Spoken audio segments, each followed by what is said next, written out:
Hi guys! I saw these files from my Google Drive and I found some PDF files about how to draw manga or anime. And upon looking at them, I guess these styles are way back from 90s.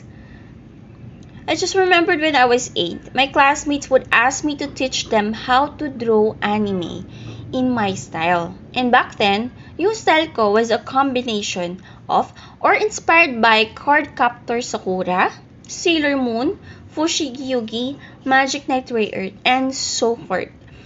And I found this fascinating cause back then, ganito rin ako mag-step by step sa mga classmate ko. Also, I think in high school around 2000, I bought some books or guides like this, pero Japanese authors naman. They were expensive.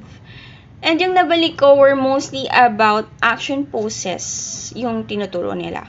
So yun, let's look into these PDFs pa, no? And as you can see, their style is very much 90s pa. Nowadays kasi, iba-iba na talaga yung art style. And usually your own art style develops based on what inspires your drawings or ano man yung mga references na nakasanayan mong i-practice. Kasi when I was younger, ayun nga, yung style ko leaned more on the anime side. Like yung Cardcaptor, but now it has evolved na into more of a manhwa or Korean webtoon kasi yun yung mostly na dinadraw ko. In 2020 naman, medyo nasa romance isekai side naman. So parang ganun. Yung style kasi, it evolves as you learn from different references and practice. Ako kasi, since marami akong na-experience na assisting work sa mga manhwa project across different studios and clients, so andun yung direction ng style ko. Plus, that's really the style I enjoy drawing right now. Since almost every day, from 2019 ako nag-start ulit mag-draw ng manga or this nga, manhwa.